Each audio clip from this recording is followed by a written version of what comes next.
Hello guys, welcome back to my YouTube channel. എന്തൊക്കെയുണ്ട് വിശേഷം? എല്ലാവരും സുഖമായിട്ടിരിക്കുന്നെന്ന് വിശ്വസിക്കുന്നു. അപ്പം നമ്മൾ ഇന്ന് എക്സ്പ്ലോർ ചെയ്യാൻ പോകുന്നത് കൽപ്പാത്തി അഗ്രഹാരമാണ്. അപ്പോൾ അവിടേക്ക് പോകുന്നതിന് മുന്നേ ഇപ്പം നമ്മൾ നിൽക്കുന്നത് എല്ലൻപുരം വില്ലേജിലാണ്. അപ്പോൾ ഇവിടുന്ന് കുറച്ചുകൂടെ പോയി കഴിഞ്ഞാൽ നമുക്ക് കൽപ്പാത്തി അഗ്രഹാരത്തിലേക്ക് കയറാം. അപ്പോൾ ഇപ്പം നമ്മൾ എത്തിയിരിക്കുന്നത് രതീഷേട്ടൻ്റെ ഗീത ചേച്ചിയുടെ വീട്ടിലേക്കാണ്. അപ്പോൾ യാക്കരയിൽ ഞങ്ങളുടെ നെയ്ബറാണ് രതീഷേട്ടൻ. കൂടാതെ നമ്മൾ ഒരുമിച്ച് കളിച്ച് വളർന്നതാണ് ഞാനും വരുണൊക്കെ. അപ്പോൾ ഇവരിപ്പോൾ താമസിക്കുന്നത് എല്ലൻപുരത്താണ്. കുറച്ചുകൂടെ നമുക്ക് നേരെ വഴിക്ക് പോയി കഴിഞ്ഞാൽ നമുക്ക് കൽപ്പാത്തി അഗ്രഹാരം എത്തും. അപ്പോൾ ഇവിടെ താമസിക്കുന്നവരായതുകൊണ്ട് അവർക്ക് കൽപ്പാത്തിയെക്കുറിച്ചും അവിടുത്തെ വഴികളെക്കുറിച്ചും ഒക്കെ നല്ലോണം അറിയാം. അപ്പോൾ അവരെയും കൂടെ കൂട്ടി നമുക്ക് കൽപ്പാത്തി എക്സ്പ്ലോർ ചെയ്യാം.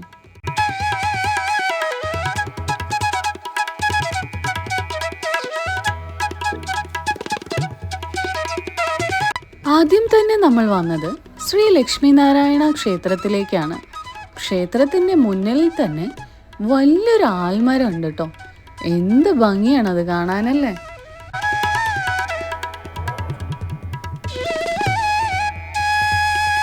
ഇതാണ് നാഗലിംഗം അല്ലെങ്കിൽ ശിവലിംഗ പുഷ്പം എന്നറിയപ്പെടുന്ന പുഷ്പം.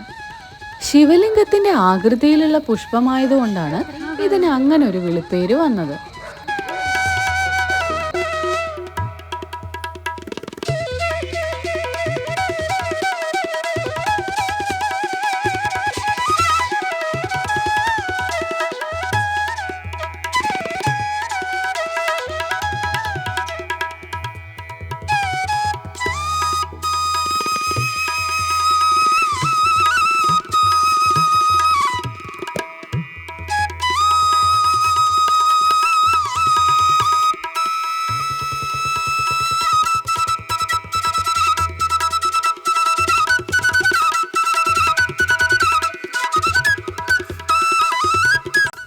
ഒരു ഈവനിങ് ടൈമിലൊക്കെ ഈ വഴി കൂടെ നടക്കാൻ ഭയങ്കര രസമാട്ടോ.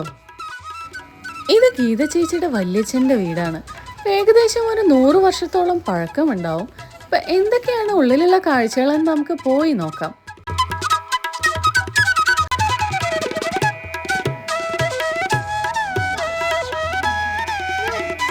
ഇവിടെ നല്ല മഴയായിരുന്നു കേട്ടോ.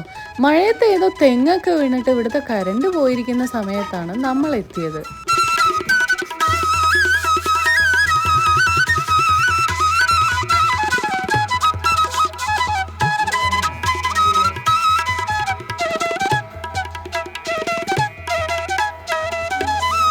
ഈ ചുമരിനപ്പുറത്ത് വേറൊരു ഫാമിലിയുടെ വീടാട്ടോ. അവിടെ TV വെച്ചിരിക്കുന്ന സൗണ്ടൊക്കെ നമുക്ക് ഇവിടെ കേൾക്കാം.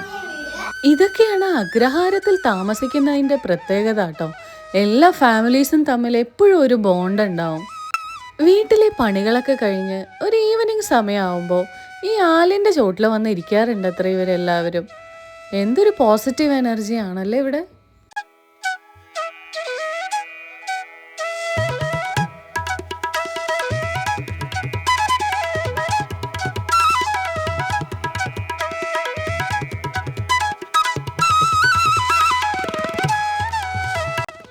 എല്ലൻപുരത്തെ കാഴ്ചകളൊക്കെ കഴിഞ്ഞ് നമ്മളിപ്പോൾ പോകുന്നത് കൽപ്പാത്തി അഗ്രഹാരത്തിലേക്കാണ്. പോകുന്ന വഴിക്ക് ഓരോ തെരുവിലും ഇതേപോലുള്ള വലിയ വലിയ അമ്പലങ്ങളുണ്ട് കേട്ടോ.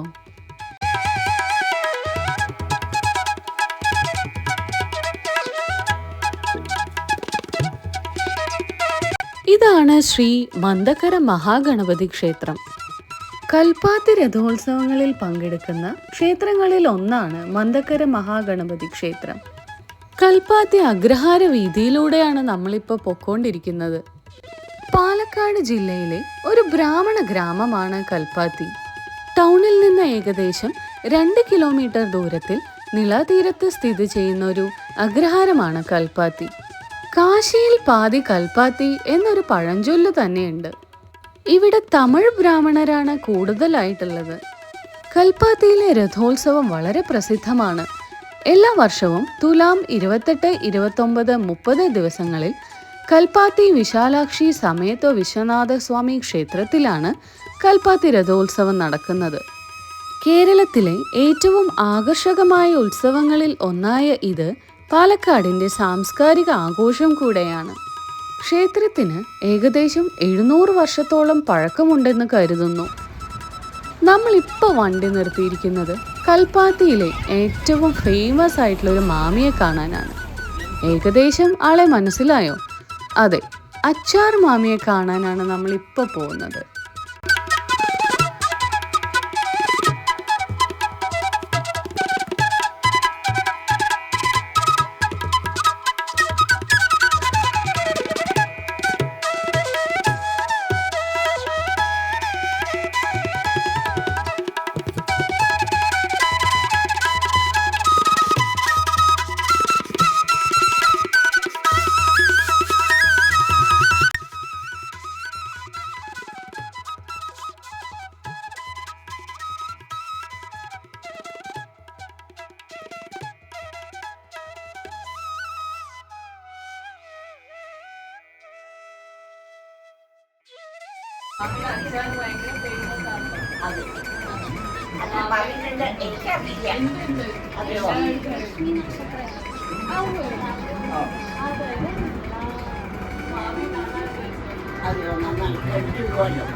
മാമിയുടെ ശരിക്കത്തെ പേര് പൊന്നുമാമി എന്നാണ്. അച്ചാർ ഉണ്ടാക്കാൻ തുടങ്ങിയപ്പോൾ മുതലാണ് അച്ചാർ മാമി എന്നുള്ള പേര് വീണത്. പാലക്കാട്ടിലെ ഫേമസ് വ്ളോഗർ സുൽത്താൻപേട്ട് സിഗ്നൽ പുള്ളി വന്ന ഇവിടുത്തെ ഫോട്ടോസും വീഡിയോസും ഒക്കെ ഇട്ടതോടുകൂടിയാണ് മാമി ഫേമസ് ആയത്. അതിനുശേഷം ഇഷ്ടം പോലെ ആൾക്കാർ ഇവിടെ വന്ന് മാമിയുടെ കൂടെ നിന്ന് ഫോട്ടോസും വീഡിയോസൊക്കെ എടുക്കാൻ തുടങ്ങി. പിന്നെ ലക്ഷ്മി നക്ഷത്ര ഫ്ലവേഴ്സിലെ പുള്ളിക്കാരി ഇവിടെ വന്ന് വീഡിയോസൊക്കെ എടുത്തിട്ടുണ്ടായിരുന്നു. 36 വർഷമായി മാമി കണ്ണിമാങ്ങ അച്ചാർ ഉണ്ടാക്കുന്നു. പണ്ടത്തെ മാമിയുടെ വ്ളോഗിൽ ഞാൻ കണ്ടിട്ടുണ്ടായിരുന്നു, ഒരു ദിവസം 10,000 രൂപയുടെ കണ്ണിമാങ്ങ വാങ്ങിച്ച് അതാണ് അച്ചാർ ഉണ്ടാക്കുക എന്നുള്ളത്. ഞങ്ങൾ അങ്ങനെ കുറേ വിശേഷങ്ങളൊക്കെ പറഞ്ഞ് മാമിയുടെ അടുത്ത് കുറേ നേരം ഉണ്ടായിരുന്നു. ഭക്ഷണമൊക്കെ കഴിച്ചിട്ട് പോയാൽ മതി എന്നാണ് മാമി പറഞ്ഞത്. ഇതൊക്കെയാണ് മാമിയുടെ വീട്ടിൽ സെയിൽ ചെയ്യുന്ന ഐറ്റംസ്.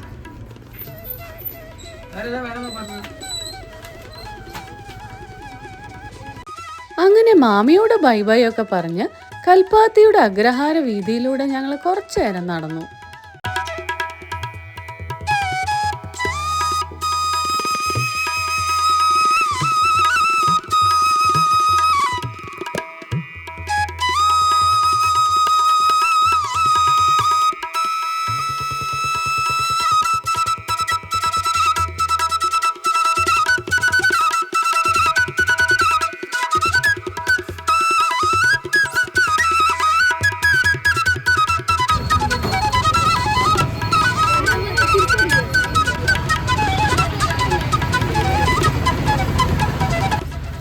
കുറച്ചധികം നേരമായിട്ട് നടക്കുന്നതുകൊണ്ട് നല്ല വിശപ്പുണ്ട് കേട്ടോ. അപ്പോൾ അവിടെ തന്നെ ഉള്ള ഒരു ഫേമസ് ആയിട്ടുള്ള കുമരൻ കഫേ എന്നുള്ളൊരു ഷോപ്പുണ്ട്. അവിടെ കയറി നല്ല നെയ് റോസ്റ്റും മസാല ദോശയും എല്ലാവരും കഴിച്ചു. ഇവിടുത്തെ തിരക്ക് കണ്ടപ്പോൾ തന്നെ മനസ്സിലായല്ലോ അല്ലേ ഫുഡിൻ്റെ ക്വാളിറ്റി. അത്രയ്ക്ക് അടിപൊളിയായിരുന്നു ടേസ്റ്റ്.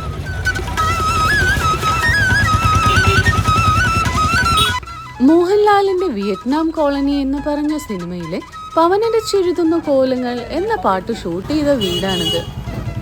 അതും കണ്ടു കഴിഞ്ഞ് നമ്മൾ നേരെ രതീഷ് ഏട്ടർ വീട്ടിലേക്ക് തന്നെ വന്നു. രതീഷ് ഏട്ടറേയും ഇതേപോലെ ഏകദേശം 100 വർഷം പഴക്കമുള്ള വീടാട്ടോ. അപ്പോൾ ഇന്നത്തെ വീഡിയോ അത്രയേ ഉള്ളൂ. നെക്സ്റ്റ് നല്ലൊരു വീഡിയോ ആയിട്ട് വീണ്ടും തിരിച്ചു വരാം. അതുവരെ ലൈക്ക്, ഷെയർ, സബ്സ്ക്രൈബ് ചെയ്യാൻ മറക്കല്ലേ.